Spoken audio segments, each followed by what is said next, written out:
Hello, everyone. I'm OP Clint. Welcome to Inner Peace Time. As always, it's great to be here online with all of you, whether you're watching from Zoom, YouTube, Facebook, or Twitch. So, hello again, everyone. Hello, Sylvia. Hi, Kanoon. Hi, T. Hi, Wendy and John. Thanks for joining here on Zoom, as well as those watching on YouTube, Facebook, and Twitch. Hi, Lisa. And as always, I hope everyone's having a wonderful day, a wonderful weekend so far. As today, my background is Chicago. uh, as it's fall, and I thought, let's look at some fall leaves. This is a video from a couple years back, so I'm not in Chicago right now. But I'm just sure I'll get to visit again. Hello, Julie. Thanks for joining on Facebook. So, I hope you all been continually practicing because, meditation is a practice. As you practice it more and more, it gets easier and easier. But at the same time, I know that during this month, it is Katina month. Katina is a special robe offering ceremony in the Buddhist religion. And what it is that they offer a special robe, and every temple can have only one Katina ceremony in the entire year. So this month, every week, from this week on, for the next 4 to 5 weeks, will be Katina ceremonies at different various temples. So there'll be fewer of our people joining in because they'll be helping out at the temples, this and that, which understandable. If you're near one of our centers or a temple, you might get an opportunity to see what it's like. Usually it's a wonderful opportunity to see a gathering, get to meditate with them, some chanting, as well as the food offering, and the best part, lunch. It's always a very big, wonderful Thai lunch, or Thai and Laos food. So, anyways, as we're about to meditate together, remember, always take your time. Don't force, don't push. Meditation is a mini vacation. It should never feel like work. So as we practice together, take your time. I know you guys hear me say this all the time, but it's very important to take your time. Because the more we try to rush, the slower we're able to move forward. It's like you're holding yourself back. That's what happens. So take it slow, take it easy, enjoy, not endure. All right. So, is everyone ready for some meditation? Okay. Then let's get into our perfect position, as I like to call it, because it's perfect for you. And when you're ready, gently close your eyes. Take in a deep breath. Breathe in the cool, calm, relaxing air. And breathe out all your worries, thoughts, and responsibilities. Just let it all go. Forget about it for the time that we are meditating. Just breathe in, breathe out. Let each breath of fresh air help you become more relaxed, more comfortable. Take in a few more deep breaths, as this is a natural and easy way to relax.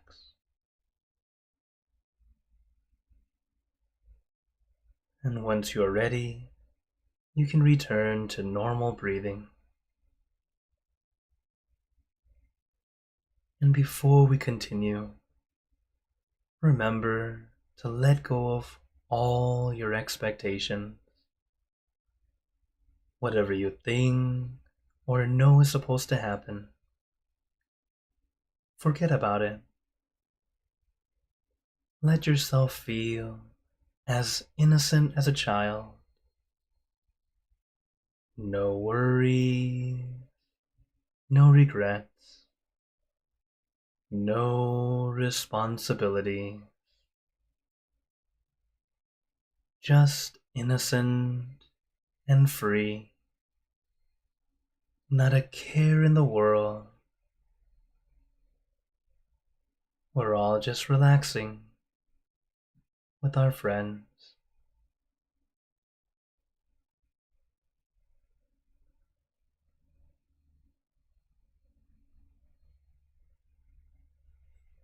Taking a few more deep breaths,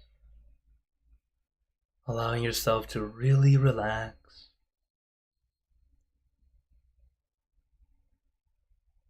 Because relaxation is a very important first step.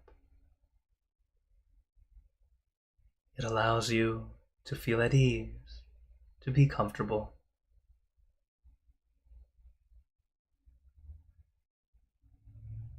As relaxation is very similar to letting go, in the sense that you cannot force yourself to relax, just like you cannot force yourself to let go.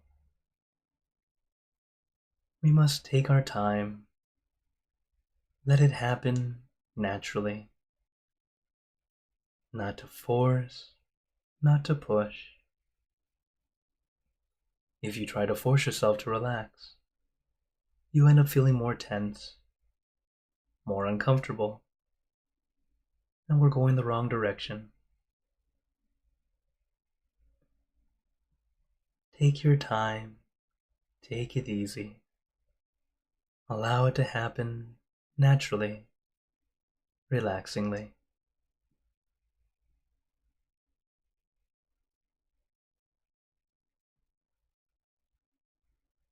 Like I mentioned before, meditation is a mini vacation.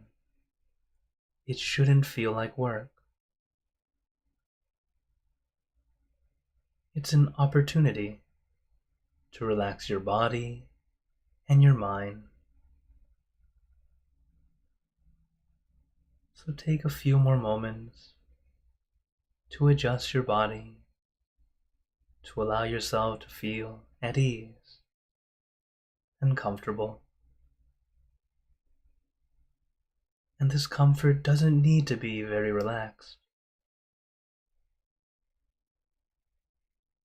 The word we want is contentment.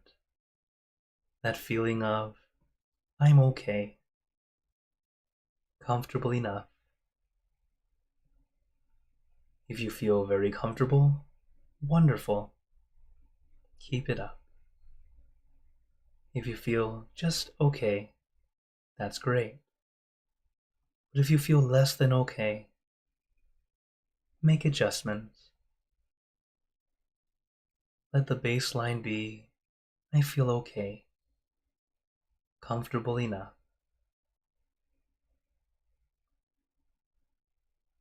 Sometimes we misinterpret what it means to relax.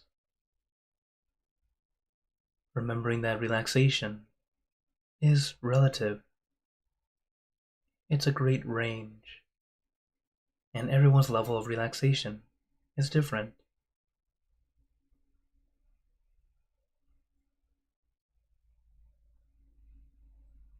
So your level of relaxation might not be the same relaxation that I feel, and that's okay.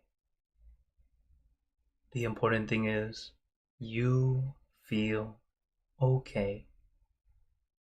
If you feel okay, you're going the right way.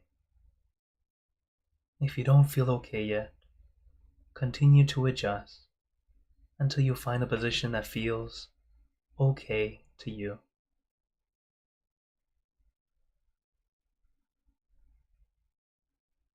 This is also why I don't emphasize how you should sit, as the proper way to sit is sitting in the half lotus position with your right leg over your left leg. But as everyone's body is different levels of flexibility, different levels of strength, Adjust to what feels right to you. Because we meditate for inner peace, not Instagram. We're not trying to be picture perfect. We're trying to feel perfect. That perfect position for you that allows you to sit comfortably for a longer period of time.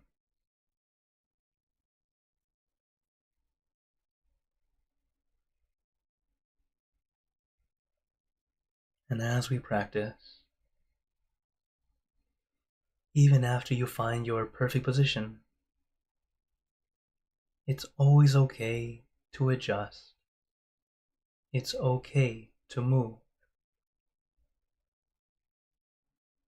This tends to be a very important lesson for many new meditators and even regular meditators.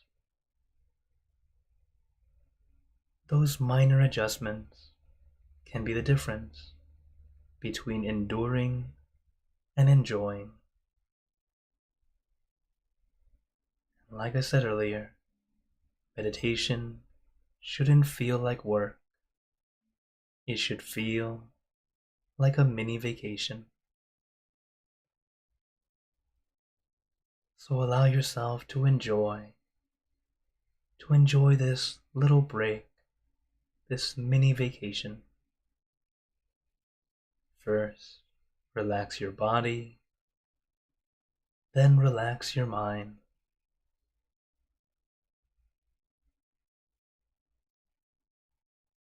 As once your body's relaxed, your mind will also begin to relax. And how we relax the mind is by letting your mind stay still, staying with just one thing rather than everything. And this one thing can be anything at all. I recommend the full moon because it's bright and shining, but not blinding. It's calming and cooling. But your meditation object can be anything at all, whatever feels easy and comfortable to you.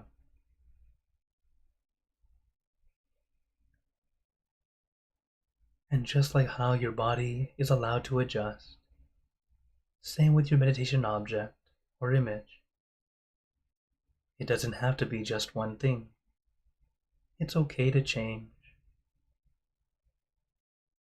But remember, if you change, do not make it a chain of thoughts. For example, let's say you start with the full moon. It feels okay for a while. Then you feel, I'd like something a little brighter. So you visualize the sun. No problem. That's fine. But suppose you were thinking of a sunflower, a beautiful yellow flower. And then as you're thinking of that flower, you start thinking, I wonder how do they get those sunflower seeds? How do they manufacture it?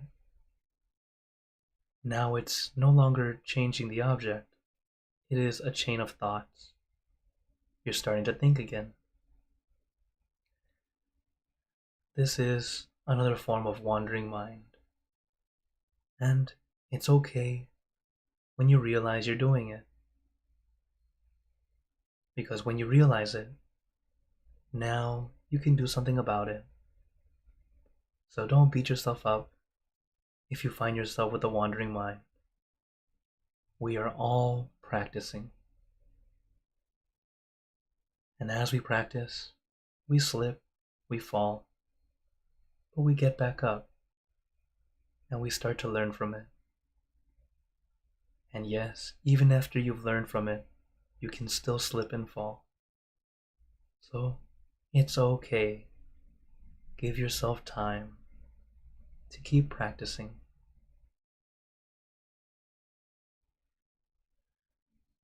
So when your mind starts to wander, as it surely will,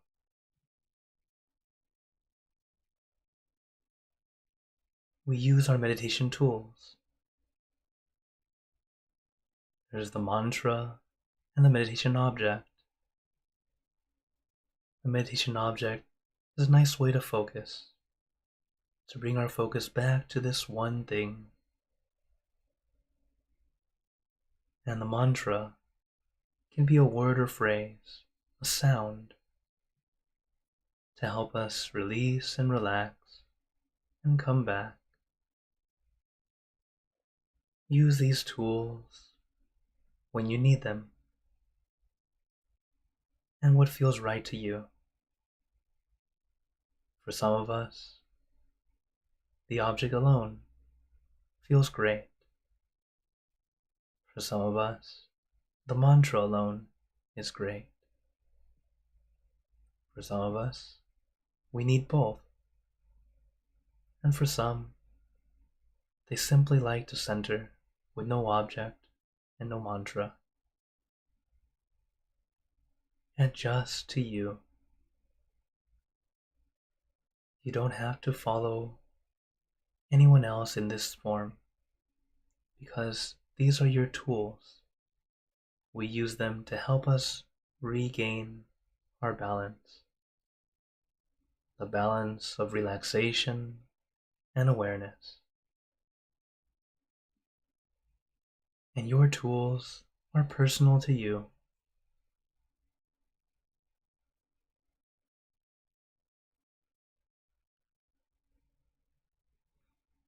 So don't feel like your object, your image, or your mantra is wrong.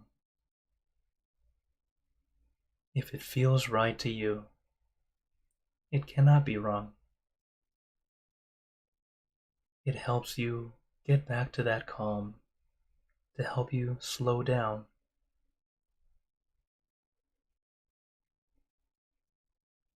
A funny example, one of my monk friends told me his mantra when he was younger was, "What the heck, what the heck."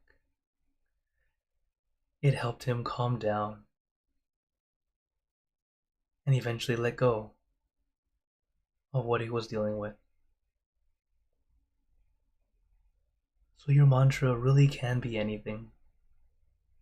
Whatever helps you feel calm, or at least relieved.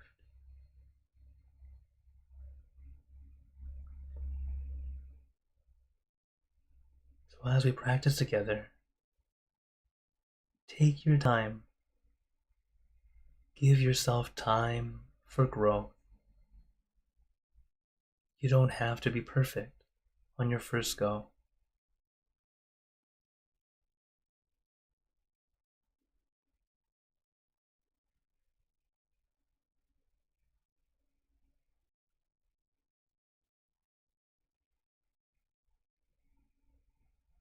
So let your mind slow down, rest, relax, staying centered, being here and now. San mo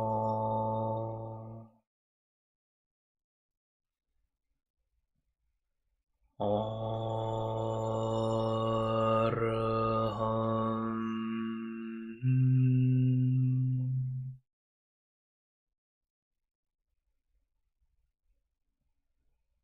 san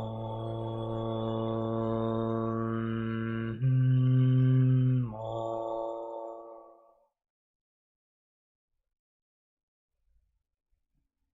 araham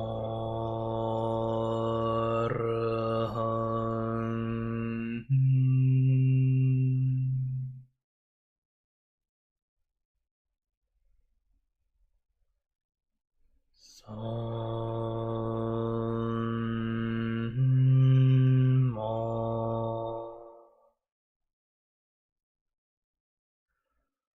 araham.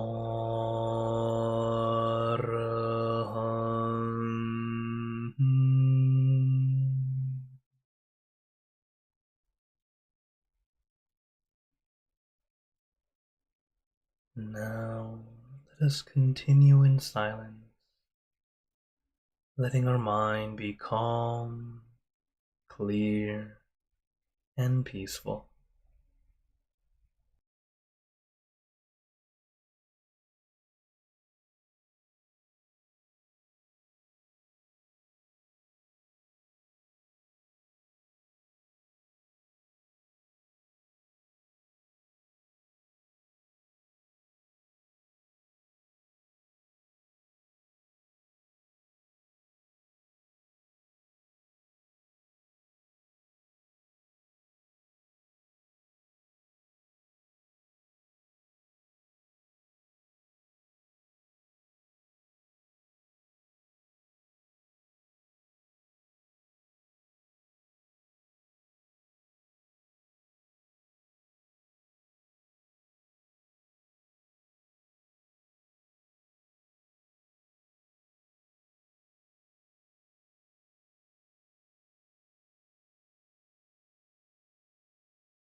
Now, let us begin spreading loving kindness.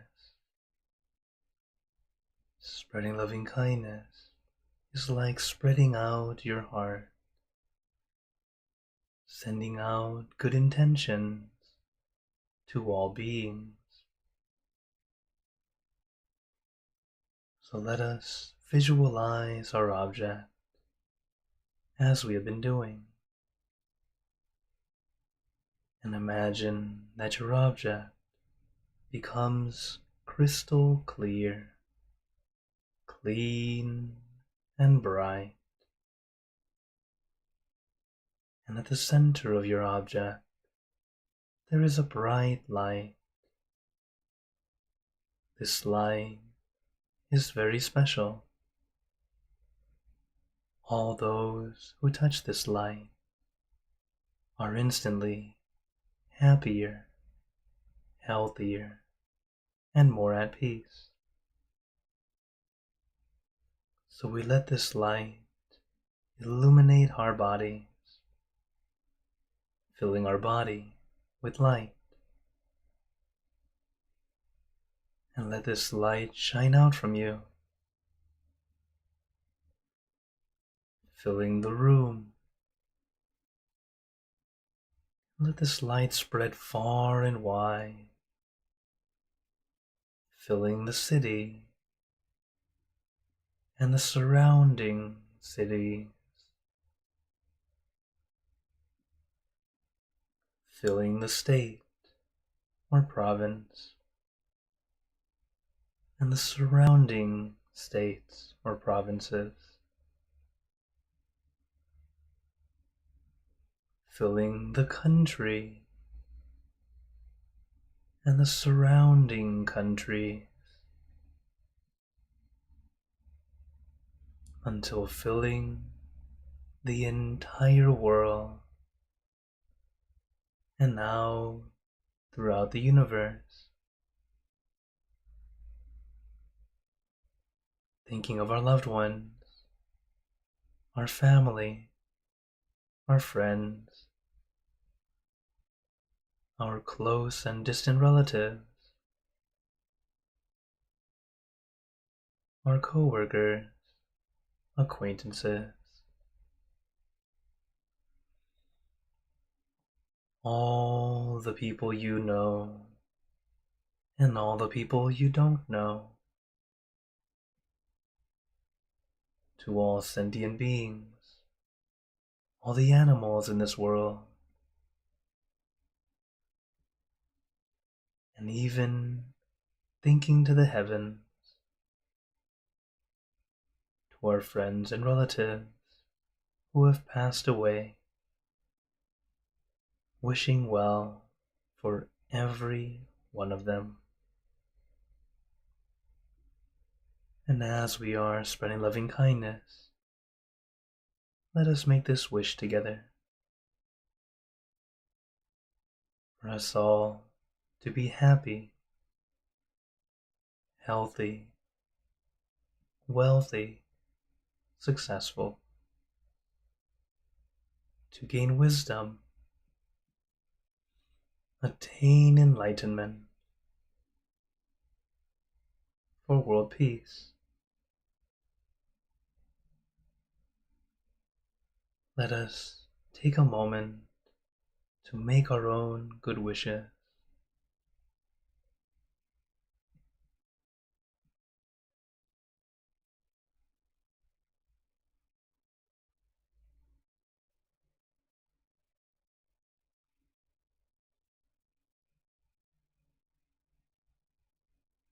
Sappe Buddha Parapata Pacheka Nanjayang Palang Arahanta Nanjate Jenarakampanta Misapaso Sababuddhanupavena Sabathammanupavena Sabasanghanupavena Sattha Soti Bhavantu Te.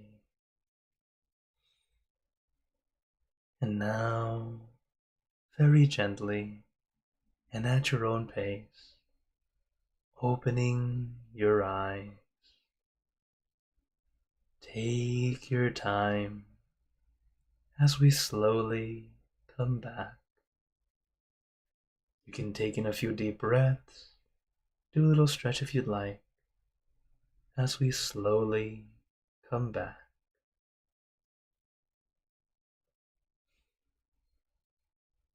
How's everyone feeling? Take a moment to notice how you feel right now compared to when we just started. And as you become a regular meditator, notice the difference between this time and last time. As each time we practice, it's either a good session or an almost good session. There are no bad sessions. Because each time we're always learning, always gaining something better, how we can get better, how we can continue to adjust. So, before we go into questions and comments, but as always, feel free to type into the chat or into the comments. I wanted to share with you guys some words of wisdom, which I've always loved to talk about this, because it's something that's very important for all of us to do. To realize how it is important to speak wisely. My master says, speech is important. Some words may be true and beneficial, but if spoken, they may cause pain to others. In that case, they need to be revised. It is not difficult to speak lovingly. We can practice this skill because words are plentiful in this world. They are free, like the air that we breathe. We can choose words wisely. I especially like this quote because it's a nice reminder to myself to be more careful with how I speak, what I say. Sometimes it's usually when we're not being mindful that we blurt out something that we don't mean to. Sometimes it's just the idea comes like this really quick, but then when said, it doesn't sound like what you're thinking in your mind. It comes off very wrong or not quite what you meant. So taking that moment to center, just enough to realize what words we let out when they're still within us. One of my teachers taught this. The words, when they're still within us, we're still in control. But once they leave our mouth, the words are in control. As that's what happens. Many times our words can either help bring encouragement or start to give us regret because it starts to push others down or hurt someone. And especially to those that we love, because one thing that we tend to forget is to be aware of what we say to those that love us, because you feel like, oh, it's okay to just be free and open, and then you end up unintentionally hurting them with your words. So always be careful, mindful of what we say. Think about it before letting it out, okay? It's okay to have an opinion, but it's about how to make it said where people do not feel like it's an attack. For especially when you're trying to help someone adjust some kind of bad habit. Like this is something that I had to deal with some of my friends and some of the people who follow me to help guide them, help them out, because we all have good and bad habits, right? Like for example, let's say you have a friend or a family member who is just a little can use some more encouragement to move a bit more. For example, let's say they're a little too lazy. They don't want to do anything. They just love to just loaf around. So you just, depending on who it is, if you just like, oh wait, what's stop being lazy, get up off your butt. It's like sometimes it can really be very hurtful. For some family members, that's the way that helps because the words that we use, we know the relationship we have with them. If we have a good relationship with this person, and we already speak silly like this, they don't take it offensively. But if you say the same thing to someone you don't know, it can feel very offensive, right? So this is also in this category of speaking wisely. It's knowing how to say something that is comfortable and also correct to the situation and to the person. That way, like if you suddenly talk formally with a friend, that feels weird, right? Especially for the friend hearing it. Did I do something wrong? Right? It's immediately changes the feeling. So always adjust and do your best to be true, beneficial, but also as kind and nice as you can. That way, it's easier to accept the knowledge, even if you're telling them they're doing something bad. That way, it doesn't feel, oh, I'm a horrible person. It's, I see what you're doing here, and I want to help you get better, compared to, you're a horrible person. You know, that's the difference in feeling. So, choose words wisely. Speak kindly, encouraging. Okay, lift each other up instead of push each other down. So I hope you all practice because words are plentiful and they're free. So let us practice. Okay. So now I open the floor to you all. If anyone has any questions or wonders. Also, hello Kaleem and hello Charles. Thanks for joining in. Oh, and Haguzo and Anna Maria on YouTube. So, any questions or wonders today? Yeah, you can type in the chat, into the comments, or turn your mic if you're here on Zoom. As I did mention earlier, that this month, every weekend for the next 4 to 5 weeks, will be the Katina ceremony. So every temple, every Buddhist temple will have their Katina ceremony. Is the special robe offering ceremony, and due to this, in November, we might not have class Saturdays because the November 2nd, the first week of November, I'll be in Regina for a Katina ceremony there. And then on the 9th, I'll be at a Katina ceremony, our Katina ceremony for here in Toronto. And then after that, I have another ceremony I have to go to that I can't do the class again. And then after that, I'll be in Europe. So, unfortunately, November will probably have that thing. Oh, Pavarana Day? Okay, so Sylvia's asking, what is the origin of the Pavarana Day? Pavarana? I'm not familiar. Is it?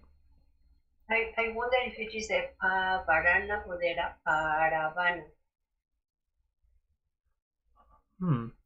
I'm not sure. It could be another day from. It might be from another language that I just happen to not know it. This one I'm not sure. Do you remember the details of the day? What is the Kalayana Mitra? Okay. A Kalyana Mitra, it's a Pali word that means virtuous friend or a good friend, a person who will bring you to goodness. As it's a word that we use a lot in our temple to talk about each other, that as we are a good friend to others, we should also be a virtuous friend, as in we help guide them toward the light. As in, if you see they're doing something bad, you can maybe not immediately right there, or if they're close enough, you can, but try to help guide them towards something a little bit better. And also inviting them to do meritorious deeds, like for Thai Buddhists, they'll say, hey, let's go to the temple to offer food. Or, hey, let's do this, let's go help people with this and that. Like, helping them find more virtuous things to do together, rather than allowing them to go to something that might not be so great. So that's the whole thing with Kalyana Mitra. That's what it means. Kalyana Mitra is a virtuous friend. It's an ancient language, Pali. Yeah. Thank you for your question. Any other questions or wonders?